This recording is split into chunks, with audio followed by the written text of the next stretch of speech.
জনাব হাসনাত আব্দুল্লাহ কুমিল্লা সরাসরি প্রশ্ন করবেন, ব্যাখ্যার প্রয়োজন নেই। আসসালামু আলাইকুম। যেহেতু শিক্ষা নিয়ে কথা হচ্ছে, আমাদের বর্তমানে মাননীয় স্পিকার, আমরা যদি বর্তমান শিক্ষা ব্যবস্থা দেখি, আমাদের এন্ট্রান্স ইনস্টিটিউশনগুলোতে বিশেষ করে প্রাথমিক শিক্ষায় আমরা দেখছি যে ভর্তি প্রক্রিয়াতে আমাদের এখন দুইটা পদ্ধতি প্রচলিত ছিল। এডমিশন বাই মেরিট আগে প্রচলিত ছিল, এখন সেটা কনভার্ট হয়েছে এডমিশন বাই লটারির মাধ্যমে হচ্ছে এখানে বাচ্চাদেরকে ভর্তি করা হয়। ফলত যেটা হয়েছে, ফিডার ইনস্টিটিউশনগুলোর শিক্ষার মান অনেক কমে গিয়েছে, যার ফলে টার্সিয়ারি এডুকেশনে আমরা হচ্ছে কোয়ালিটি সম্পন্ন ছাত্র আমরা হচ্ছে বিশ্ববিদ্যালয়গুলোতে আমরা পাঠাতে পারি না।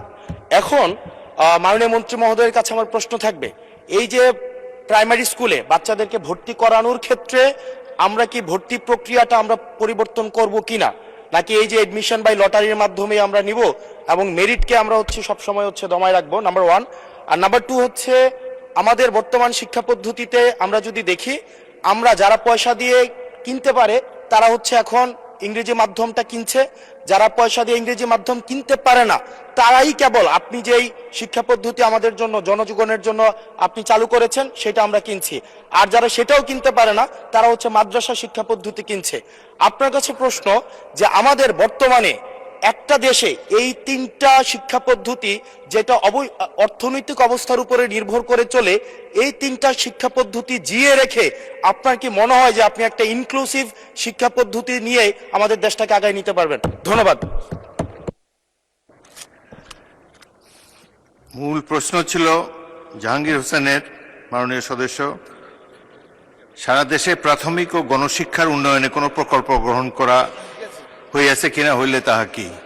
এখন তো ইন জেনারেল আমরা ডিসকাশনে চলে গিয়েছি, তবুও মাননীয় মন্ত্রী আপনি ইচ্ছা করলে উত্তর দিতে পারেন। ধন্যবাদ মাননীয় স্পিকার, ধন্যবাদ মাননীয় সংসদ সদস্যকে। যদিও তিনি ব্যাপকভাবে প্রশ্ন করেছেন, আমরা আশা করি এই মহান সংসদে এই বিষয়গুলি আলোচনা হওয়ার প্রয়োজন রয়েছে এবং তিনি করছেন। মূলত আমাদের দেশের শিক্ষা ব্যবস্থার জন্য রুরাল অ্যান্ড আরবান এই দুইটি সেকশন রয়েছে। এখন গ্রামীণ জনপদে যে প্রতিষ্ঠানগুলো রয়েছে সেখানে প্রি প্রাইমারি স্কুল রয়েছে এবং ছাত্র সংখ্যা এতটা কম্পিটিটিভ নয়, সে কারণে সেখানে ভর্তি সমস্যা তেমন একটা হচ্ছে না। ঢাকা শহরগুলোতে আমাদের এই প্রাথমিক স্তরে ভর্তির একটি সমস্যা রয়েছে।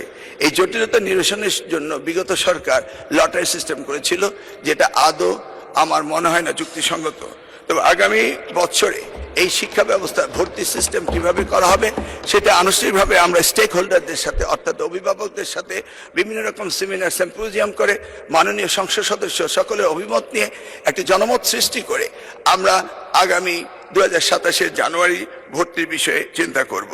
তিনি আরেকটি বিষয় উপস্থাপন করেছেন, আমাদের 3 ডাইমেনশনাল যে শিক্ষা ব্যবস্থা রয়েছে সেটাকে সমন্বিত করা। ধর্মীয় অনুভূতিতে এফতেদায়ী রয়েছে, মাদ্রাসার মধ্যে রয়েছে, কওমিতে রয়েছে, ইংলিশ মিডিয়াম রয়েছে, বাংলা মিডিয়াম রয়েছে, সবগুলিকে সমন্বিত করা একটি জটিল ব্যাপার রয়েছে। তবু আমরা ইতিমধ্যে কমিটি করেছি, ইংলিশ মিডিয়াম স্কুলগুলোকে সরকারের আওতায় এনে তাদেরকে কিভাবে আমাদের যুগোপযোগী শিক্ষা ব্যবস্থা বাংলাদেশের দেশের নিয়ম কানুন মেনে করা যায় সেই বিষয়ে আমরা কাজ করছি। ইতিমধ্যে আমরা কমিটি গঠন করে তাদের সাথে যোগাযোগ করছি। দ্বিতীয়টি হলো ইবতেদায়ী শিক্ষা ব্যবস্থা, সেটাকেও আমরা ইতিমধ্যেই আমরা সেই বিষয়ে ব্যাপক কাজ শুরু করেছি।